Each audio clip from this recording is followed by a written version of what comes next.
and action, I guess. Yeah, for sure. All right. Well, I tried this once with Brandon. It was a partial success. Yeah. It was a partial success, but ultimately, we need a more refined product here on the new podcast, which I don't have a name for yet. I was thinking about maybe background noise because of all the things that you can potentially hear in the background, because we're right near a train and all sorts of good stuff. So if you hear that stuff, just roll right on through with us. Today we've got Matt Wolf. I consider this guy a buddy, comedy buddy. I've met since I started doing comedy.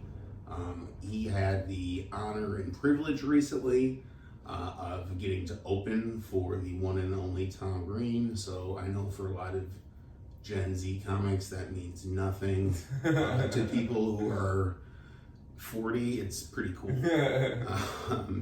So we're going to talk about that and some other stuff. So just to start out, Matt, how you doing today? Hey man, I'm good. Yeah. You feeling better? Yeah. You were under the weather. Yeah, I got really sick right after Tom Green. I think I put like all of my energy into that, and then just crashed really hard after. And yeah, starting to feel better though. So yeah, man, thanks for having me out. No problem. Yeah. No problem. Yeah, I'm glad. It's a freaking nice day again. It's hard to get. It's hard to go out and drive. Yesterday, it was the options trading I told you about. Today is I got my first check. Nice. From the insurance for when I got hit doing Uber. Okay. So that's just the lost wages. So okay, nice. Yeah. I did more research into options trading, and I'm only more confused now. So okay, it's not a you thing; it's a me thing. That's not the topic of this podcast. Don't worry, we'll talk about it some other time. I do, because I'm a bit of an evangelist about it. But yeah, anyway, that aside, it's ridiculously nice. I really miss drinking on days like this. Yeah. Are you sober? I'm sober. Oh, I didn't know that. You didn't know that about me? No. Okay, yeah. I'm sober. I'm trying to stay that way. It's getting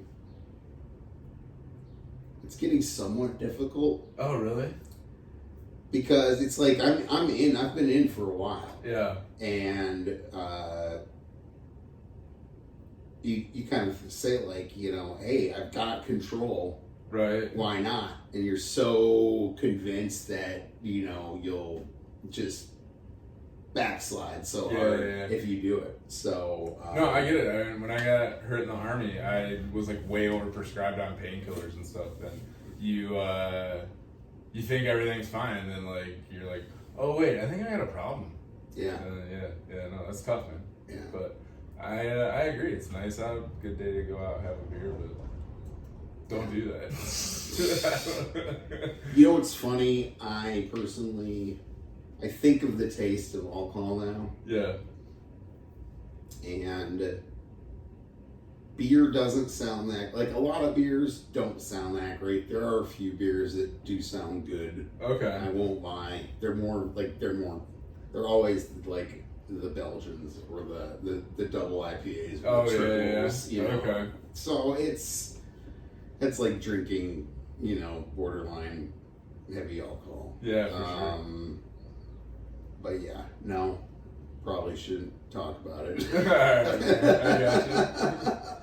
But yeah, dude, what, I guess my first question is so you gave me the background about how you got booked on the show already. Yeah.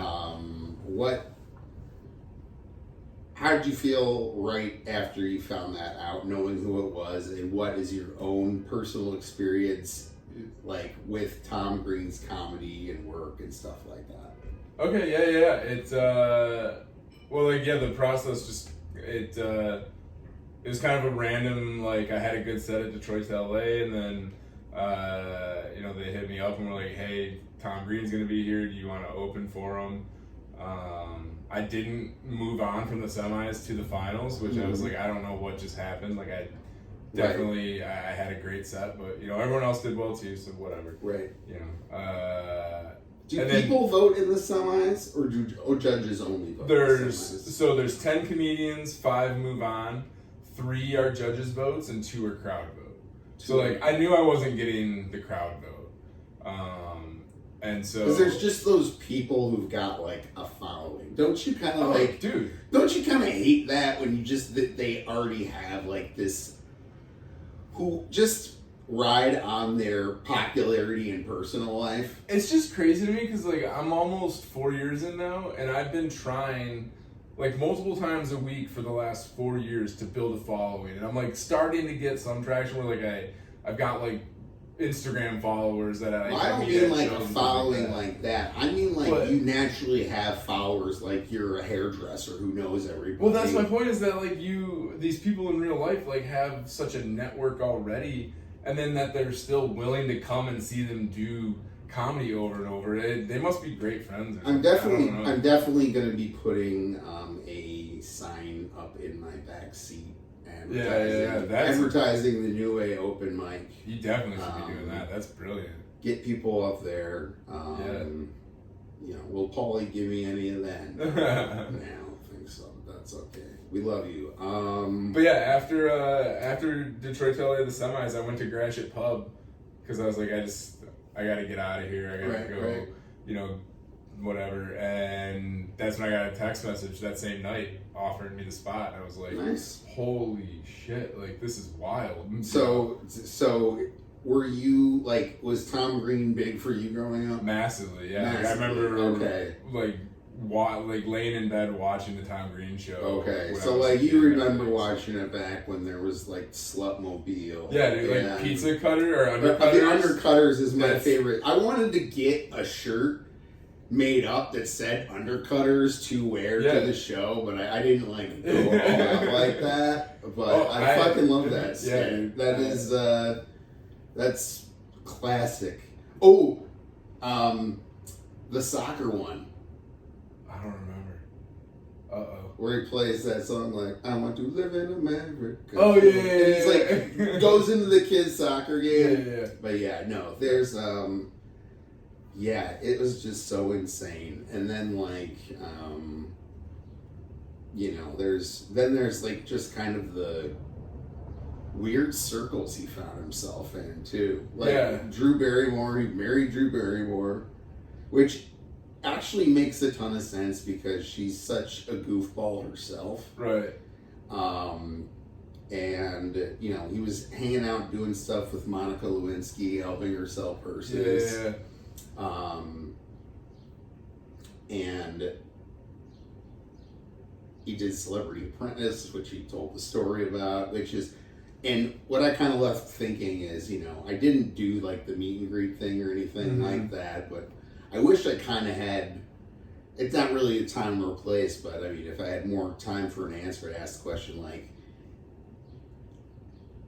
how do you balance having all that in your past? Because I feel like I've done a lot of weird stuff. Yeah. I feel like you've had your share of experiences. But his is like more connected to celebrity. Like if you get invited to a Playboy mansion, you know, that's next level kind of stuff. I think that like it comes through. I noticed a lot, like just hanging with him and stuff. He was just kind of like a quiet, like dude hanging out before the show and stuff. Yeah. And even afterwards, like he did the meet and greet and everything, but I think for the most part he's like pretty chill now. So, yeah. Yeah. No, it was wild.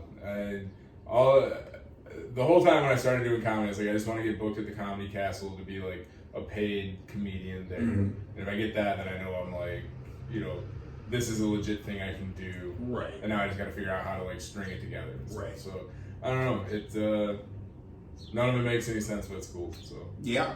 Well, there's probably another. I mean, you did a great job. Well, thanks, man. I mean, so you said it went better Wednesday night. Yeah, for sure.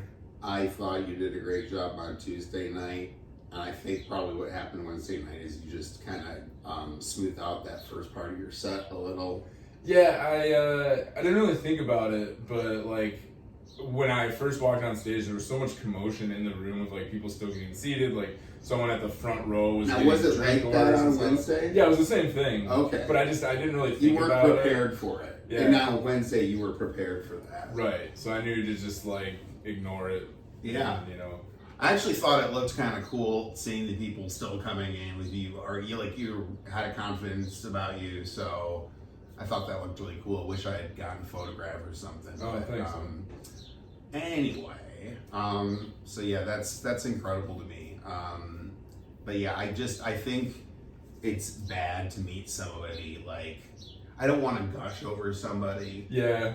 And yeah, I tried really hard not to do that. Yeah, exactly. It's hard, and what I got my prize passenger, my prize comedian meet. Oh, that's right. Yeah, that's right. I got that Adam Ray. Yeah. Dr. Phil. I didn't know that was him. You didn't know? You didn't know that? No. Oh. I had no idea. I really enjoyed both separately without knowing that they were the same person. That's funny. That's great. I mean, that'll tell you how well he does the impersonation. He's so deep in that character. It's wild. He's very deep in that character. Yeah. He's actually telling me that I think this is like enough past the time now, but because he said he's gonna be working on some new stuff. Austin soon. Nice. New characters. So not like Dr. Phil's going away or anything, but just like he's really working in his repertoire. The one thing I was impressed by was I wasn't ready for his rather good Trump impersonation. Oh, okay, yeah. On like the scale of bad to good, yeah. I think his is pretty decent. Okay. Because I find it like, do you have a Trump voice that you can do, or like how far do you have it in your act? Or I know you don't have it in your act, but is it something you practice? Are you asking me? Yeah. No, Trump? God, no. No, you don't try to do it. No. You don't try. I do one. I cannot do impressions. I do 2 words as George Bush. Okay, right. And that's right. Other than that, it is just me, man. I cannot do impression. That's funny. Yeah, no, I've tried. So mine's like, they're talking about Marco Rubio the other day on the radio. Yeah. And the shit Trump said about Marco Rubio during the 2016 campaign, and they were talking about as a potential VP pick, and I'm just like, man, that would be such a cuck move. Yeah. Like, it's funny though, because it's like, I remember when he called him, he was like, Little Marco! And like, that's the best. I can do it like on a short burst. Little Marco! Joe Biden! Well, dude, that's how it always used to be. Like, up until pretty recently, if you lost, you were the vice president. So, like, could you imagine if that's the same system we had? Yeah. Like, they talk all that shit, and then afterwards, like, that dude's your boss now? Yeah. That sucks. Yeah, that's something that people forget about. I can't believe that was the way things got done back in the day. Somebody changed it for the wrong. Somebody changed it to entrench parties, which is why I only need to pay $100 to run for sheriff. I think we should go back to it, but it's whoever the 3rd highest vote getter is. Like a complete, like, didn't have a chance. You get to be the vice president, and he gets to make like 1/10 of every decision, just to see what happens. Okay. I don't know, and it's not even like a subject matter. It's just a rolling, like, all right, every 10th one, you get to pick. So like, that's like a revolver. Yeah. Like eventually, Dewey dropped the bomb, and like, I don't know, what was the Ross Perot gets to make the call. Ross Perot, man. Deep cut. That is a deep cut. That was the 1996 election. I think 92. No, that was 96. That was 90. Wait. Back in the good old days. Wait, was it 96 or 92? I think he tried a few times. You know what? It was 92. Because the people who had lived in the house that we had moved into still had like a Ross Perot sticker on the garage door. Yeah. So it was 92. Oh. 92. Wow. We almost had it. Yeah, I'm more of a Jeopardy guy. I mean, I should have gotten that. I got this bit I'm doing about Wheel of Fortune. Getting Wheel of Fortune. So, yeah, it's Do you like game shows? Yeah. I used to watch Jeopardy all the time when I was a kid with my grandpa. I'm into that. Wheel of Fortune's alright. I can't really spell that good, so that gets me. I don't know. See, that's. I don't want to go into my Jeopardy bit. Nice. I want to go back, focus back on you. Or my Wheel of Fortune bit. Should I even got that one? Focus back on you. Yeah. Most of the audience probably knows already. Matt served his country honorably. I wouldn't say honorably, but I did. Okay. I'm all right. He served he gave a finger for his country, and he's got all sorts of good jokes you'll hear associated with that if you see him live. I'm curious. So you had told me the other day about I had asked you specifically, using jargon that only a white kid from the suburbs who plays a lot of video games uses. Yeah. How long were you in theater for before that happened? Like, who the fuck says in theater? I do, because I played those games. Yeah, I was downrange. There's another one for you. Yeah. It was pretty quick. I got there in the beginning of April, and I got hurt at the end of June. So when did you first enlist in the Army? This is actually a pretty crazy story. A lot of people don't even know you can do it this way. I joined in 2003 when I was 17 and I was a junior in high school. Mm-hmm. I joined the Army Reserves. My mom had to sign a permission slip, and the Army had to sign a guarantee that I'd be home in time to go back to school. And so between junior and senior year, I went to Georgia for basic training. Okay. Came back. Did like the whole 1 weekend a month thing in Fraser. I would drive from Fenton to Fraser 1 weekend a month and like pretend to be in the Army. Then after I graduated, I went back to Georgia to finish my infantry training. And then I like hung around for a little while in the reserves. I was a firefighter for a little bit. So you didn't have to do like the full outright 8 weeks. Like, no, I did. You did have to. Yeah. That was I left like the day after school ended, and I didn't get back till like I literally got home on like a Saturday, and on Monday I went to football practice. I gotcha. So like, you was did my basic training before senior year. Yeah, I did all of basic training before senior year. Got it. Then I came back and did like the second half. Usually you do it all in just one shot. You go from no training to like you're an infantryman in the Army. Right. So like, yeah, I split it up. I came back, graduated. I was a firefighter, but not like full time. I just had a pager. Okay. It's basically a volunteer firefighter. I built houses, and then I finally was like, I just want to get out of here, go live on my own. So I joined active duty in February of 2007, and by April I was in Iraq. And I was like, this is not what I had in mind. But why did you, okay, so, what were you thinking? I don't know. I mean, realistically, I knew it was going to happen. Like, I went down to, you have to go and, find a recruiter again and, go through the whole process, essentially. And you get a contract that guarantees where you're going to, go as your duty station in the U.S. Mm-hmm. And they were like, you can either go to Texas or Kansas, but they're both deployed right now, so you're going to Iraq either way. Mm-hmm. And I was like, well, Texas, it's an hour north of Austin, so that'll be cool if I get back. So, right. That's what I picked it on. So you weren't from what I understand, it was probably an IED that got you? Yeah. And so you weren't this wasn't a combat wound? No, I mean, you get the Purple Heart, yeah. But I guess the point is, it's not from was it in a situation where you were returning fire or anything like that, or? Yeah. Oh shit! Okay. Yeah. All right. No, so it was pretty legit. It was so the setup was ambush using the IED, come out, attack the armored vehicle. Pretty much, yeah. Okay, I got it. That was a common way that they would do it. Got it. Yeah, we just made a corner and the road blew up and then everything started happening. So. Well, you lost a finger, so I think they probably lost more. Yeah, probably. I don't know. We usually didn't stick around and look. Right. Let's get out of here. Yeah. So that's crazy that you would kind of knowing, what did you think? I mean, growing up, I guess, as being in high school about everything that was going on in the Oh, world. dude, I was a recruiter's wet dream. Like, my grandma and grandpa, so my grandpa was a career Air Force guy. He did like 22 years as an enlisted airman, had all these different jobs and stuff, traveled the world.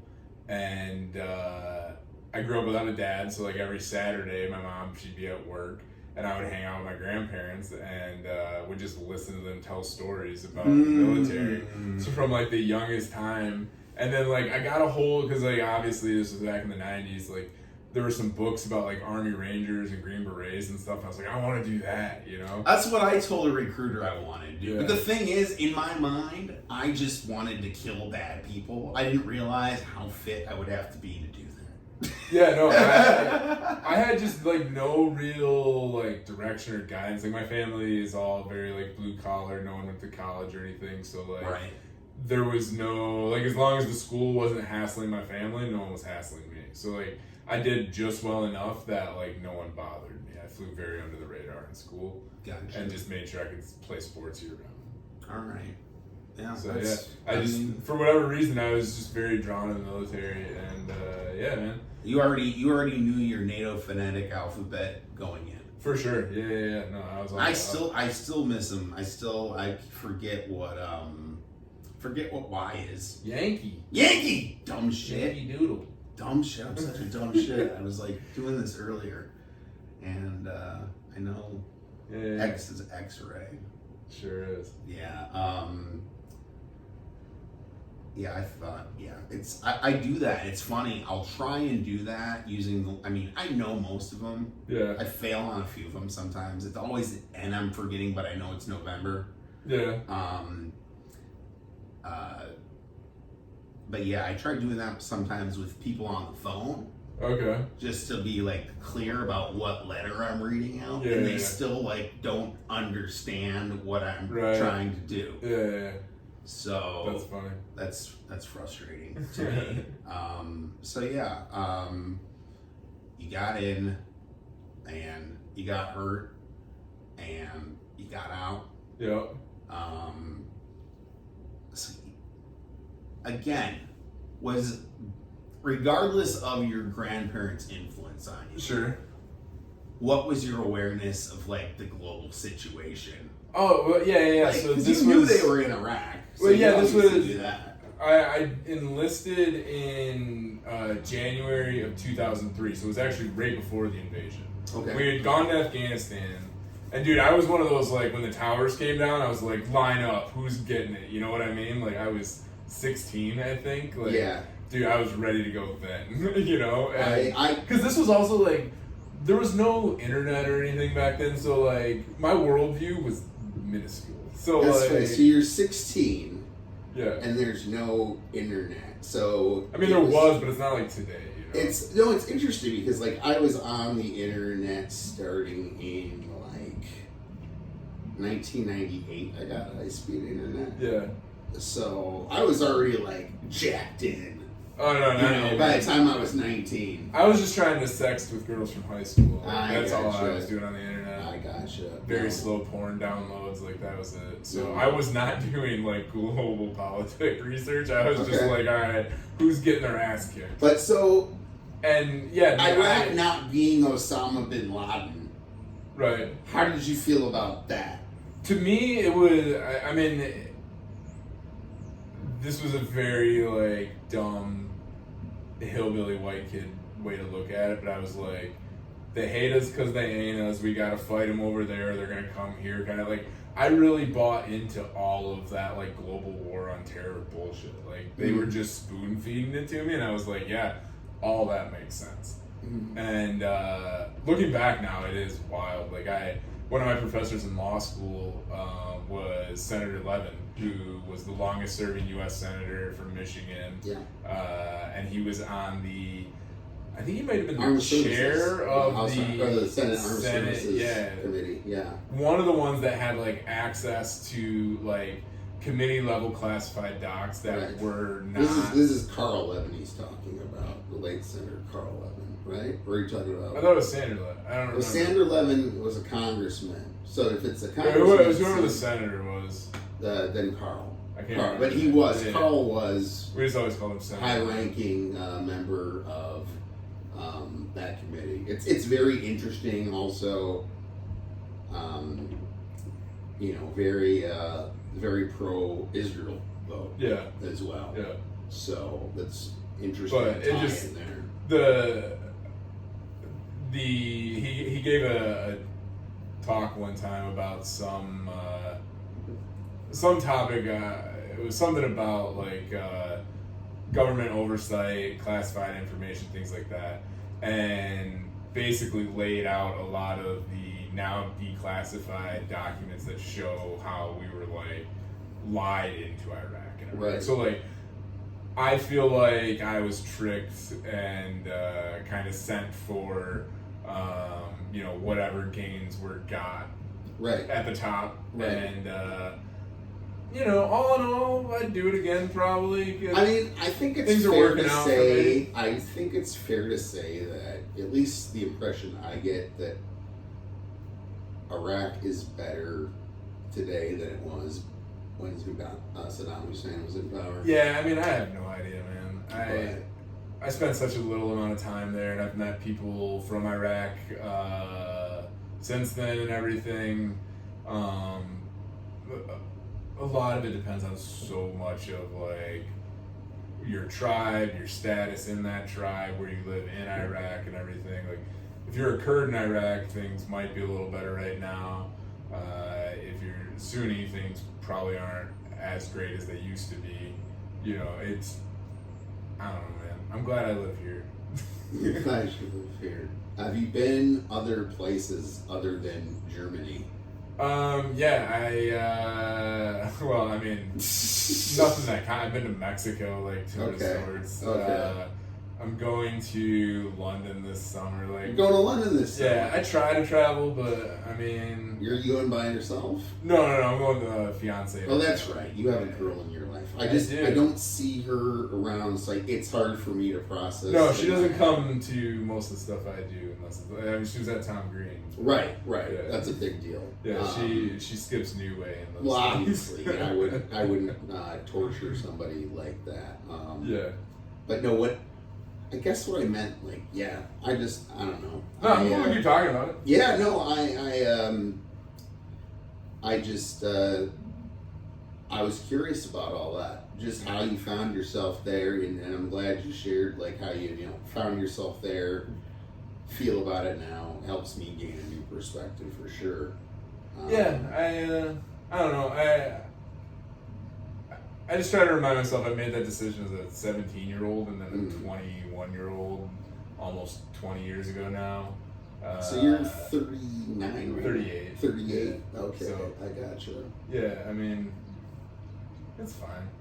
Yeah. No, that's cool. What do you have planned to do in London? I know we're going to Stonehenge. Okay. Is it Stonehenge or Stonehenge? Is it like Stonehenge. a hedge? Heng. Okay. I thought for the longest time I always thought it was a hedge. No, but it's not a hedge. It's not a hedge. It's a bunch of stones. Okay. We're gonna do that. My fiance, her mom, and her brother are doing like a Harry Potter tour. I've never seen or read Harry Potter. So you're not doing it. Yeah, me and her Good. dad are going to like see Parliament. Okay. Big Ben. We might. I don't know. I'm gonna have a little date with my You got Big father-in-law. Ben in there too fast. I should have tapped on after Parliament. I should say, and the Funkadelic. Oh yeah. George Clinton's gonna be there. Parliament Funkadelic. So yeah, I don't know. Go see if Kate's alive or dead. I'm gonna check out the things to do. No. It's, we wish Kate well. I'm a royalist personally. Oh really? I've heard she's a hologram. You heard she's a hologram? Yeah, I don't know. Anyway, I guess, I kind of want to introduce something into the conversation we're talking about before we started filming. Okay. New things we learned recently. Oh yeah.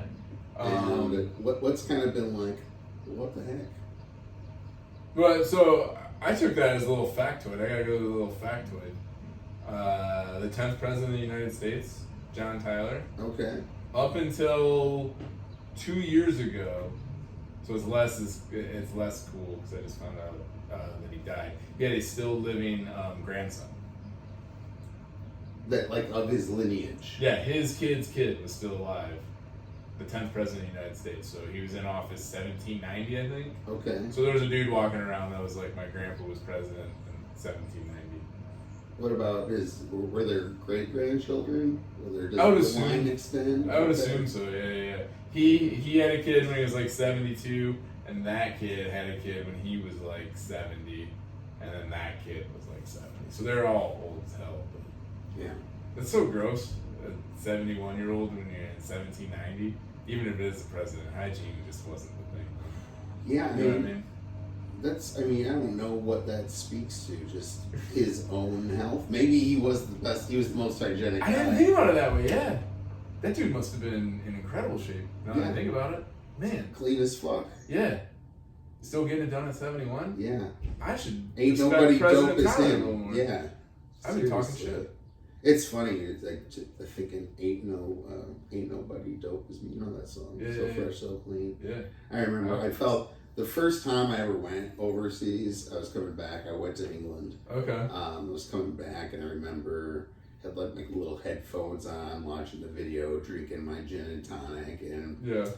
just in the music it comes on that So Fresh, So Clean comes on, and I'm like, I got such a buzz on. I'm 19 years old. Yeah. I'm just like, elated, and I'm just like grooving to the song of the plane, and like, it's kind of cool when you're 19 because you're like, man, this is the coolest moment of my life. You can still say that, Yeah. right? I mean, and now I'm even in more trouble since I went and saw the eclipse. Yeah. Because now I can easily point to that as like, it has to be without question. Oh, really?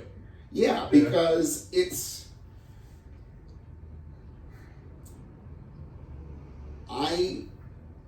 I decided that I was going to go to the eclipse long ago as part of like, getting sober and stuff like that. Oh, okay. And, keep going and put something like a future goal in there. And even if the eclipse happens, it's not just about, you still have to align yourself cosmically. Right. You have to still be the final piece that's in the shadow. And so that was the trick of that, because like I said, I was going to Austin, which you thought was for comedy, and the eclipse was a bonus. Yeah. No, it was the other way around. Yeah. It was the eclipse. I can't afford to spend money on hoping to get picked for Kill Tony. Yeah. But for like things that won't happen in the U.S. again for 20 years, all right. That's awesome. Yeah. So part of me is like, what if I did get out of Kill Tony? But the thing is, there's other chances, I suppose. Yeah. But anyway, I canceled my trip because it was going to be cloudy in Austin, and I just, I obsess over it because I used to work for a meteorology company, and I just wanted to stick the landing, so I just drove. I was like about 20 minutes south of Findlay, Ohio. Oh, okay, Flag City. Yeah. Yeah, Flag City, exactly. That's where they make all the U.S. flags that the military uses. Yeah, that's right, because you can't have made in China flags used by the military. Shockingly. Yeah, really. I did hear that we're buying like a lot of our like internet and like comms gear and stuff from China, and everyone's like, we probably shouldn't be using Chinese routers. No. Yikes. They might be listening. Yeah, this is along with AI, it's all very unnerving. Yeah, dude, I'm pretty deep at Three Body Problem on Netflix. Okay. It's a show. I watched that, which led me to the book series. I binged. It's a trilogy. It had to be like, I don't know, 38 or so, or 48 or so hours of like audio that I listened to of this. It's so good, but at the same time, I'm like, I think I'm having an existential crisis over this. Like, it's freaking me out. Not seen it. I've read about it.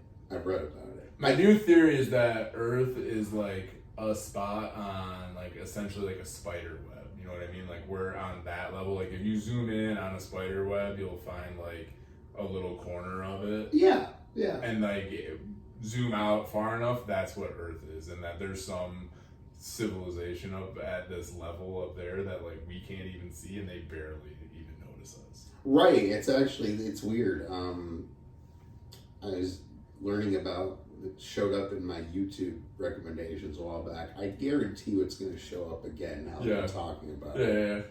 But about complex societies and becoming a level 2 society and a level 3 society. I hate thinking about it, man, because I'm like, I just want to stay dumb and not notice anything. Well, the good news is like, I mean, I'm pretty sure I'm past the halfway point. Yeah, same. And I'm glad that I think the worst parts of this stuff aren't going to manifest themselves completely until after we're dead. Yeah. And I don't have kids, so I don't gotta worry. You gotta worry. I don't have to worry about that. I'll be dead. So. That's some. I don't want to say that's. I guess that's healthy in a way. Well, yeah, I mean, what am I gonna do? I'm not gonna stop the aliens. I mean, I love you guys, but too late. Well, no, not the aliens. Well, just whatever like the kind it might of, be. The kind of world that it's turned. Like the world is turning into. That part I do have a little more guilt, I guess. Not that I could like fix everything, but I don't know. It's you can't change it, right? Yeah, I think for the most part it'll work out. Yeah. There's just too much invested in all this for it to go away completely.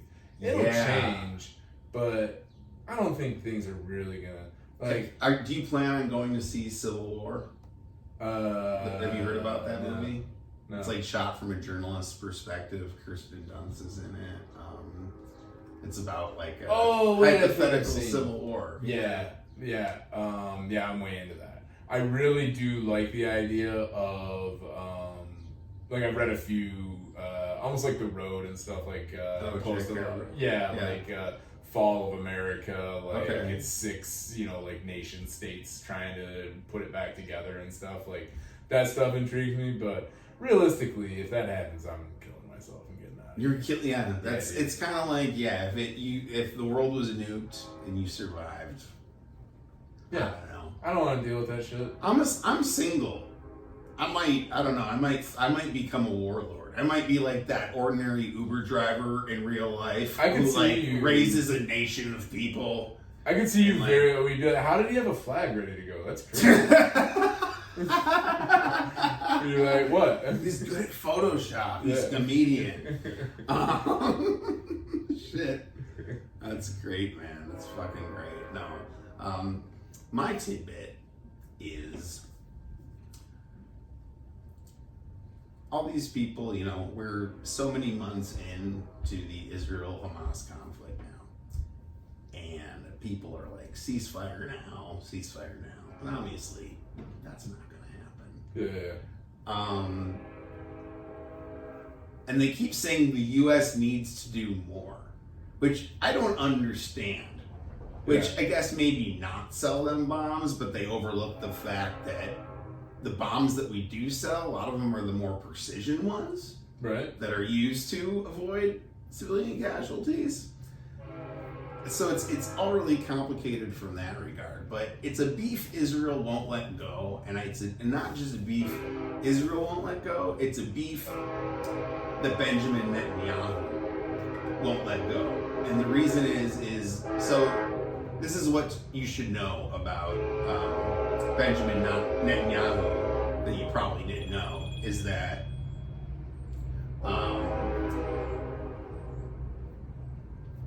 his brother got killed by terrorists. Oh.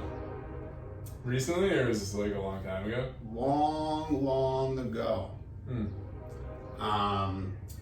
So BB's pissed. Well, he's got a vendetta, but it's actually really the story behind how he got killed is incredible.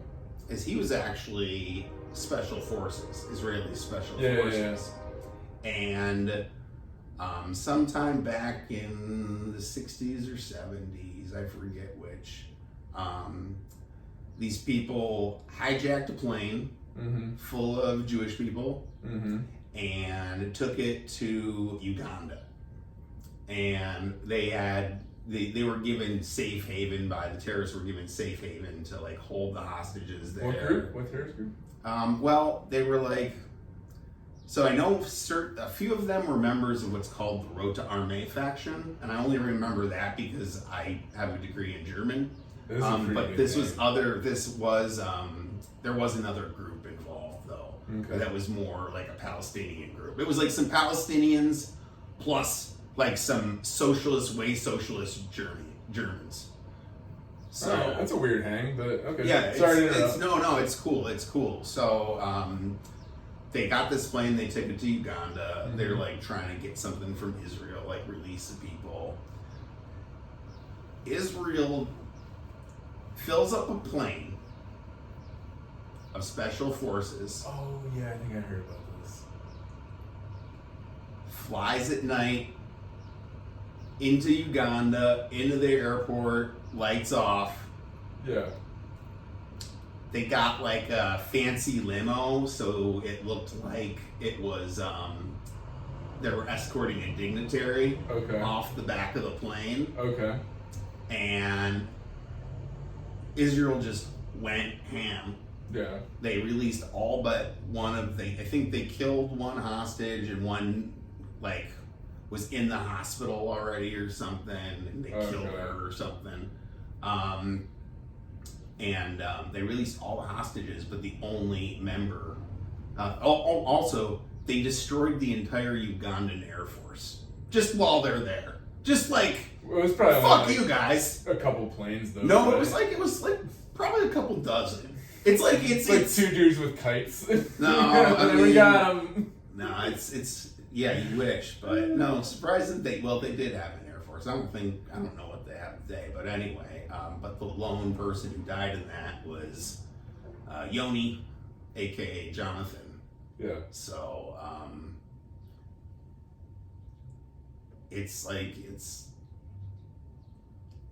I explained it like this to people. This whole thing right now, this is his final boss in the video game. I feel like there's a lot of that going on. Like I feel like Putin's on his final boss. Yeah, Putin's on his final boss. I don't know, man. It weirds me out that I know so many world leaders. I don't like it. You don't like knowing their names? Like I remember when I was a kid, I knew like 2 or 3 maybe. That was it. But I think I know too much, like we were saying, because I can't do anything about it. Like I get what you're saying and everything. He's got his whole thing, but like I don't know, man. War's not going away. Like, no, war's not going away. I do own a bit of General Dynamics stock, so I draft contracts for a defense manufacturing company. So yeah, there you go. It's I don't know. I don't know if you had more on what you're saying. No, I just it's I don't think people understand that about his. I think if a lot of the people out there knew that story, they would understand why Benjamin Netanyahu is the way he is. Yeah, but I think even larger than Netanyahu, I think just like this has been going on since that part of the world was resettled after World War II. Yeah. And it's just not going to get better like this. So eventually one side's going to have to win. Yeah. Whatever that win is, whether it's like some type of peaceful resolution, whatever, I don't know, man. But like, I mean, we're obviously the two of us aren't going to have much of a factor. Well, that's what as much as I do care about people suffering and everything, I know if I go to a coffee shop in Ferndale and write a ceasefire letter, no one's going to give a shit. Right. And it just feels like that type of stuff's more performative than anything. So like, performative. Yes. Go ahead and be informed and everything. I think you should vote for leaders that represent your foreign policy, whatever, all that. But I also don't think that anyone should think that the U.S. or any other country, entity, organization is going to do anything to stop human nature, because that's just human nature. Who do you think is going to win? I mean, if it would just turn into a war, No. I mean, it's November. Oh, oh God. I know we're going to lose. Either way. Yeah, I don't know who's going to. I think realistically Joe Biden wins again, but I think whatever happens, the days and like weeks, months after the election are going to be at best fucking annoying. Like at best they're going to be fucking annoying. At worst, I think there's going to be like actual like riots and shit. But you know, it's I remember watching Trump get elected the first time and not expecting it, and just my jaw dropping and being like, "What the heck? I can't believe." Anyway, I was in Canada with this girl that I had just started dating, and I was like laughing my ass off seeing her. I was like, "They fucking did it! I think I gotta stay here for a little bit." Yeah, that's a level of disconnect that's nice to have. It's just like, I mean, I kind of thought. And my attitude now is it was funny the first time. Yeah, we didn't know. It was funny the first time, and because also there was all that, like, I watch CNN all the time in the morning, and he would just call in every morning. Yeah. And he would just speak extemporaneously for like an hour or two. And they just gave him the air. I do find politics way funnier now because of stuff like that. Because like I think I've taken such a I'm checking out. I'm still gonna vote and stuff, but like I'm checking out from thinking that having a conversation with people about it generally is going to do anything. It's not. And so like I stay up on the stuff I want to stay up on, but for the most part, politics is just entertainment to me. Because it's I don't know. I used to hear like adults and stuff say it's pro wrestling and everything, and it really has felt more that way over the last few years than any other time. But I think that also might just be I mean, I guess like it's a form of it's just performative. Yeah, I suppose. What do you got coming up next? Anything ahead? Anything you're looking to do or thinking about doing, or places you're thinking about traveling to do comedy? Yeah, man, I'm gonna try to work in comedy when I'm in London a night or two. I don't know, I'm getting married next year, so doing a lot of wedding planning. So is it her first wedding? Yeah. Okay, so it's still gotta be kind of a big deal then. Yeah, second wedding, gross. I mean, for me, it's fine. But for Yeah, exactly. Yeah, I don't know. I'm looking forward to having some time off from my kids playing hockey and just like chilling a little bit this summer, going camp and stuff like that. That's cool. I'd like to get back to Germany when it's possible. It's just, have you looked at, I mean, how much, this is a great question. Yeah. How much did you pay for your ticket to London? $2,000 direct Detroit to Heathrow. Yeah, it's nuts, people. It's nuts. I thought I could get out of the country. I'm not so sure anymore. No, flights like during that pandemic time, like 2021, were so cheap. It was amazing. Like I was doing long distance, flying out to Vegas once a month. I could get out there round trip for like $120. But now it's like $600. I remember at the very beginning of the pandemic, I had a private flight. I was only paid passenger on the flight. That's pretty fun. But yeah, I'd still sit way in the back just to make the flight attendants walk more. I sat in my assigned seat actually. Did I do that? No, I didn't do that. Nice. No, they didn't make me do that. Yeah, but London will be cool. I'm looking forward to that. We thought about going to France and like doing a day trip and everything, but this is how I can tell I'm turning into like a middle-aged white dude. So like, I don't know if it's gonna be safe going to Paris. Because it's like right around the Olympics and everything. There's been all those protests. I mean, honestly, I've never been to Paris. I've been to a lot of places. I've never been to Paris. Paris gets weird. I've never been either, but I studied French in undergrad, and it's a very like culturally conflicted area. Like, old Parisians want you to be Parisian. New French citizens do not want to assimilate. It's it's every place has got its problems, but Well, I guess with that, we are going to ramp up for this episode. Thanks for sticking with us. Check Matt out. What's your Instagram, Matt? At Matt Wolf Comedy. All right. All Sounds shows will be great. there. All right. Have a great one. Sweet. Peace.